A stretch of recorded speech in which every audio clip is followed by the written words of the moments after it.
চাইতে দেন না, আমার ছোট্ট একটা বোন আছে, আমার ছোট্ট একটা বোন আছে।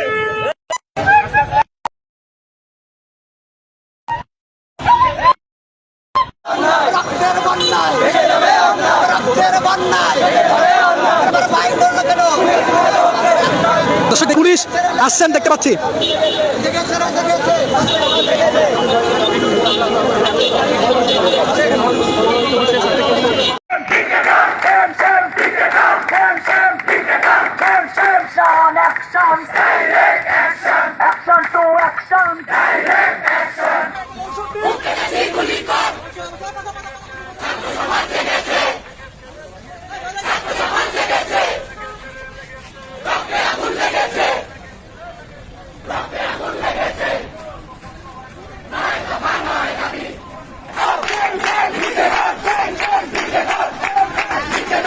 ছাত্র সমাজ ফিরাবারের প্রত্যাখ্যান করেছে। আসসালামু আলাইকুম দর্শক, আজ সারা বাংলাদেশের ছাত্র সমাজ আজ আবারও নেমে এসেছে। আপনারা দেখতে পেয়েছেন বিশাল বিশাল বিক্ষোভ মিছিল করেছেন, ঢাকা সহ বিভিন্ন জায়গা থেকে গ্রেপ্তার হয়েছেন, কিন্তু ছাত্র সমাজ পিছপা হচ্ছে না এবং অসংখ্য জায়গায় আন্দোলন সফল করেছে। ঢাকার বিভিন্ন জায়গায় আন্দোলন করা হয়েছে, সেখানে গুলি করা হয়েছে এবং অনেক ছাত্রছাত্রীকে গ্রেফতার করা হয়েছে।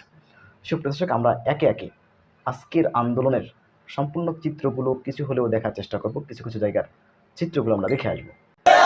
রক্তের বন্যায় রক্তের বন্যায় রক্তের বন্যায় আমার ভাই বললো কেন? আমার ভাই বললো কেন? আমার ভাই বললো কেন? বলে রাজাকার, বলে রাজাকার। দর্শক পুলিশ আসছেন দেখতে পাচ্ছি।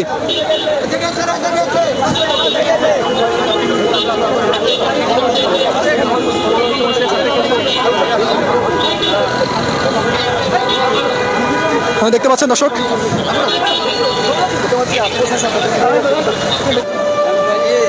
কয়েকজনকে আটক করা হচ্ছে এবং দেখতে পাচ্ছেন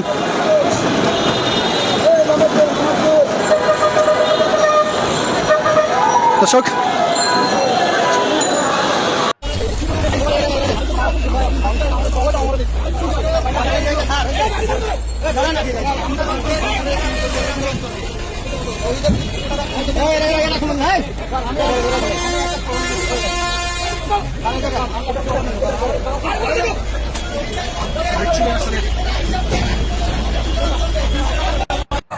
চাইতে দেন না, আমার ছোট্ট একটা বোন আছে, আমার ছোট্ট একটা বোন আছে।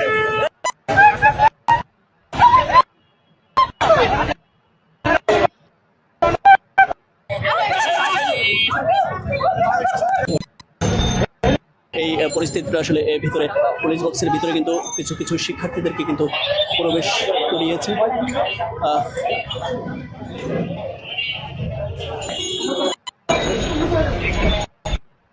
দেখতে পাচ্ছেন দর্শক, যে যেখান থেকে দেখছেন শেয়ার দিয়ে রাখুন।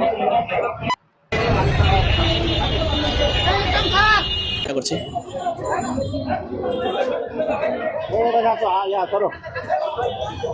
দেখতে পাচ্ছেন যে শিক্ষার্থী কিন্তু এক এক করে কিন্তু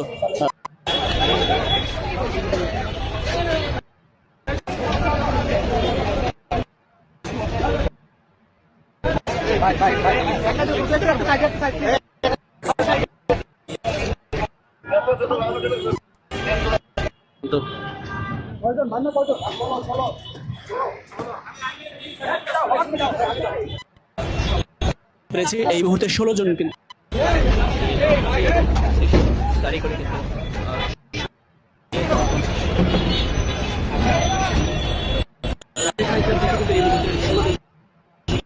নিয়ে যাওয়া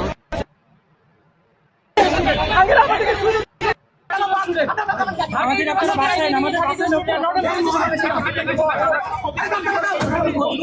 কোনো কাজ করি না।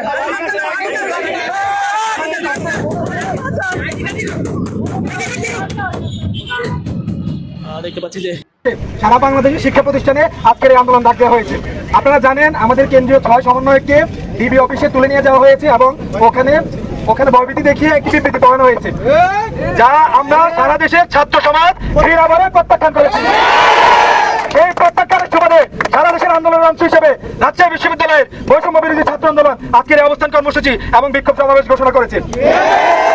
আপনারা জানেন আমাদের গত কিছুদিনের ঘটনা ইন্টারনেট বন্ধ করে বাংলাদেশে যে ক্র্যাকডাউন চালানো হয়েছে, আমাদের ভাইদেরকে যেভাবে গণহত্যা চালানো হয়েছে, এর প্রেক্ষিতে আমাদের 9টি দাবি আমরা কেন্দ্রীয় সমন্বয়করণ নির্ধারণ করেছে। আমি এখন 9টি দাবি পড়ছি, এরপরে আমাদের মিছিল শুরু হবে। প্রথম দাবি, প্রধানমন্ত্রী শেখ হাসিনাকে ছাত্র হত্যার দায় নিতে হবে, জাতির কাছে প্রকাশ্যে ক্ষমা চাইতে হবে। দফা 2, আইন শৃঙ্খলা রক্ষাকারী বাহিনী ও আওয়ামী সন্ত্রাসী কর্তৃক ছাত্র হত্যার দায় নিয়ে স্বরাষ্ট্রমন্ত্রী আসাদুজ্জামান খান কামাল, সড়ক পরিবহন ও সেতুমন্ত্রী ওবায়দুল কাদের, শিক্ষামন্ত্রী মুহিবুল হাসান চৌধুরী নফেল, আইনমন্ত্রী আনিসুল হককে মন্ত্রী পরিষদ এবং দল থেকে পদত্যাগ করতে হবে। দফা 3, ঢাকা শহর যত জায়গায় শহীদ হয়েছে সেখানকার ডিআইজি, পুলিশ কমিশনার ও পুলিশ সুপারদের চাকরি থেকে বরখাস্ত করতে হবে। বিশ্ববিদ্যালয়, জাহাঙ্গীরনগর বিশ্ববিদ্যালয় ও রাজশাহী বিশ্ববিদ্যালয়ের ভিসি ও প্রক্টরকে পদত্যাগ করতে হবে। যে পুলিশ সদস্যরা শিক্ষার্থীদের উপর গুলি করেছে, ছাত্রলীগ যুবলীগ সহ যে সকল সন্ত্রাসীরা শিক্ষার্থীদের উপর নৃশংস হামলা পরিচালনা করেছে এবং পরিচালনার নির্দেশ দিয়েছে, তাদেরকে আটক করে এবং হত্যা মামলা দায়ের করে দ্রুত সময়ের মধ্যে গ্রেফতার দেখাতে হবে। দফা 6, দেশব্যাপী যে সকল শিক্ষার্থী ও নাগরিক শহীদ ও আহত হয়েছে তাদের পরিবারকে ক্ষতিপূরণ প্রদান করতে হবে। ঢাকা বিশ্ববিদ্যালয়, জাহাঙ্গীরনগর বিশ্ববিদ্যালয়, চট্টগ্রাম বিশ্ববিদ্যালয় ও রাজশাহী বিশ্ববিদ্যালয় সহ সকল শিক্ষা প্রতিষ্ঠানে ছাত্রলীগ নামক সন্ত্রাসী সংগঠন সহ সকল দলীয় লেজুর ভিত্তিক ছাত্র রাজনীতি নিষিদ্ধ করে ছাত্র সংসদকে কার্যকর করতে হবে। দফা 8, অবিলম্বে সকল শিক্ষা প্রতিষ্ঠান ও হলসমূহ খুলে দিতে হবে। আমি আবারও বলছি, অবিলম্বে সকল শিক্ষা প্রতিষ্ঠান ও হলসমূহ খুলে দিতে হবে। দফা 9, কোটা আন্দোলনের সাথে সম্পৃক্ত শিক্ষার্থীদের একাডেমিক ও প্রশাসনিক কোন ধরনের হয়রানি করা হবে না মর্মে অঙ্গীকার করতে।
সুপ্রদর্শক, বিষয়গুলো আপনারা কিভাবে দেখছেন অবশ্যই আপনাদের মূল্যবান মন্তব্য কমেন্ট বক্সে জানাবেন। সবসময় সত্য নির্ভেজাল তথ্য পেতে স্বাধীন বাংলা ইউটিউব চ্যানেলটি সাবস্ক্রাইব করে আমাদের সাথে থাকুন। আসসালামু আলাইকুম রহমতুল্লাহি ওয়া বারাকাতুহু।